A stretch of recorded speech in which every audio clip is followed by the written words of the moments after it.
What's up, y'all? Sparta here. So, for this video, what I want to do is I want to solely focus on the main sensor of the S21 Ultra here and talk about 108 megapixels and how I ultimately feel about it after having this phone since, let me actually double check. Around March, so that would be a little bit over 2 months. About to be 3 months. So sorry, I do a little Porky Pig stutter there, but let's get into this. So overall, I do think that the 108 megapixel, 12 megapixel pixel bin sensor that is on the S21 Ultra, it has potential, has very good potential. When you know what you're doing and how exactly to get shots right and where the focus distancing is when it comes to this sensor, you can get very good shots out of it, especially in 108 megapixel mode. It kind of becomes something of a, it becomes a little bit of a process, kind of, sort of. I don't necessarily, it's not like a 20-step process as to how exactly you would get great shots out of this phone with this 108 megapixel sensor. And I will say it's far more difficult than getting great shots out of the 64 megapixel, 16 megapixel pixel bin sensor on the V60 here. But let me talk about things that I feel are issues that I have that I feel need to be addressed. So obviously, bigger sensor, larger sensor. This 108 megapixel sensor is going to be harder, far more difficult to focus than the typical 12 megapixel sensor that would be on, say, your Pixel 5, Pixel 4 XL, or Pixel 4a 5G. All those all those phones. All the iPhones of last year. Basically, those will focus super fast, as well as like the S20, S20 FE phones like that as well. That we've been using the base 12 megapixel sensor for a while now, so we pretty much got the dual pixel autofocus down.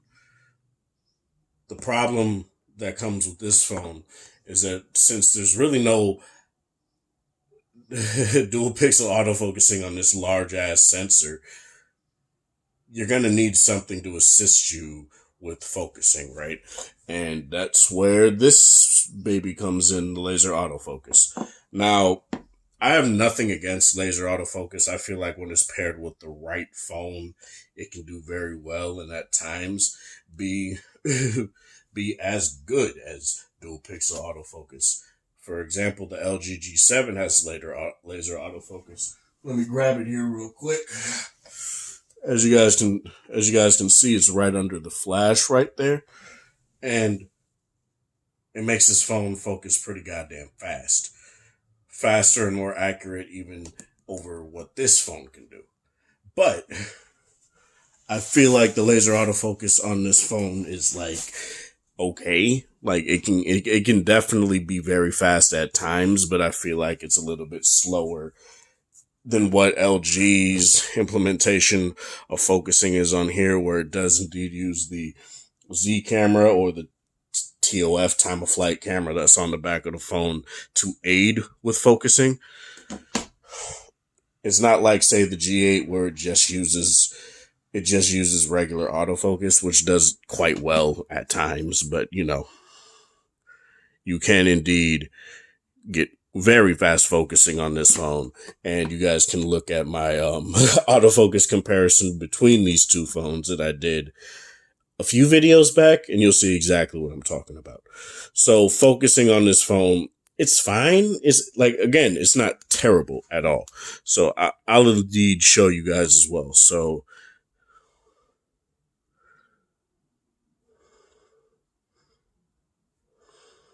look at that.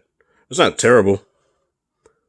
I feel like it's a tad more consistent than, say, what the 12 Pro Max was doing when I had it. Again, they could have improved that over time. But let me do the exact same thing right here. Now, this wasn't going to be a comparison between the V60 and the S21 Ultra. Oh, Lord. Hold on. I gotta up the shutter speed. There we go. Okay.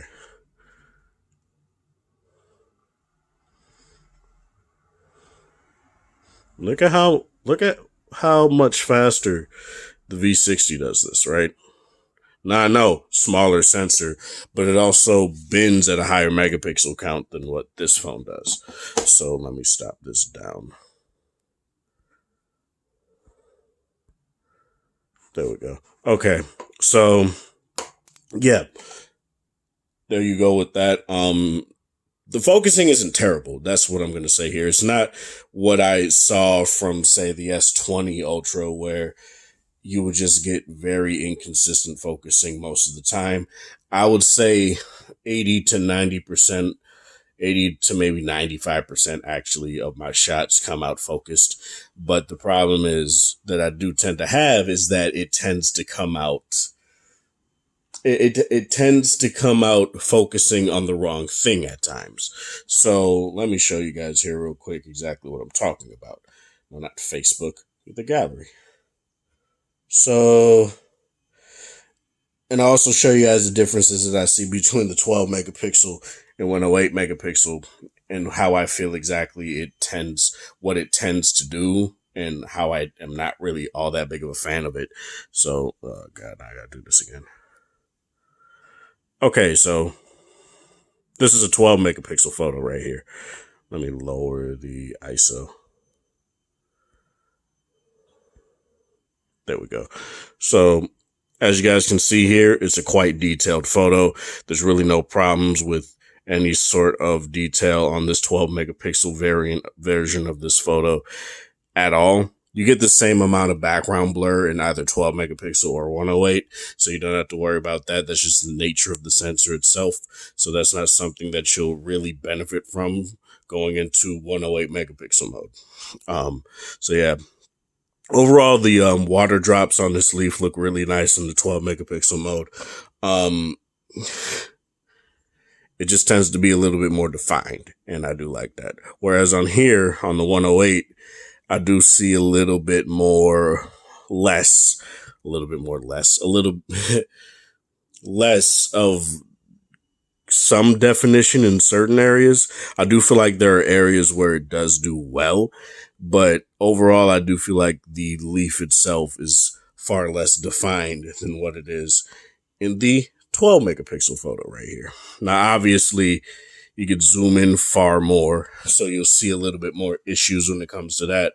But I do feel like the 12 megapixel can indeed do a little bit better at times than what the 108 megapixel mode can do. Now, obviously, that would aid in, like, say, slightly less consistent focus with 108 megapixels. That may be something. It may be more prone to shake and stuff like camera shake and things like that compared to the 12 megapixel mode. But overall, I do feel like at times the 108 megapixel mode is a little bit more flaky at times. I'm not going to use that.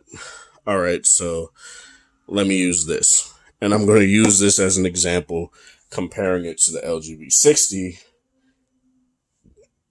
and pretty much the exact same photos I took on here. Well, not exact same, but whatever. Okay, so I took all of these in 108 megapixel mode. These look fantastic. I'm not going to sit here and lie about that. So the water droplets on here look very well defined. I really have no issue with that. And you can clearly tell where exactly it's focusing. Let me find the proper one. So go here real quick, right? As you guys can see, it's more focused on this center droplet right here, whereas the other ones are a little bit less in focus. On this one, is clearly focusing on like these two right here, whereas the rest are a little bit less defined right here. It looks really nice. This reminds me of like the BlackBerry curve wallpapers and things like that, where they would be like, they would have water. It would be like water drops on a leaf, like back in the day. If you know what I'm talking about, let me know in the comment section below. But yeah, this looks very good. I'm not going to sit here and lie about that. They look very nice. And as you guys can see, the fuzz on this particular leaf right here looks very good. But I think both of these photos are in 64 megapixel mode. Let me check here. Oh no, that one is. Okay. So the problem I was having with this is that the V60 did not want to use its AI mode, so it may look a little bit more less juicy in terms of the HDR. But as you guys can see, I do feel like the V60 does a little bit better job at giving you the fuzz that is indeed on this leaf right here. As you guys can also see, I zoom in, it's more focused on these three than it is the ones up here, which was where I was focusing anyway. So that's really nice. The water droplets on here are very well black background blurified, if you want to say that. And it does tend to look a little bit better on here in terms of, overall detail. I do feel like the V60 did a little bit better here. And honestly, obviously, due to the fact it is still a smaller sensor than what the S21 Ultra has, that is definitely more in its favor. It is something that I do indeed want to bring up because it's interesting to compare these things and see exactly how they stack up to each other, right? So, yeah. Like I said, when you know what you're doing with the sensor, when you've trained yourself to know it's not downfalls, but it's flaws, you can get fantastic photos out of this phone. I'm not trying to fucking sit here and say it's a terrible phone because it just doesn't let you take a picture and it's automatically good. That's not what I'm saying here. What I'm saying here is, learn the phone. Basically, learn the phone. Use the 108 megapixel mode, take a picture at like the best focusing distance possible. And rather than trying to put it all on the subject, have it like right here. Take the picture, and since it's in 108 megapixel mode, zoom in, and you'll get a very good looking photo.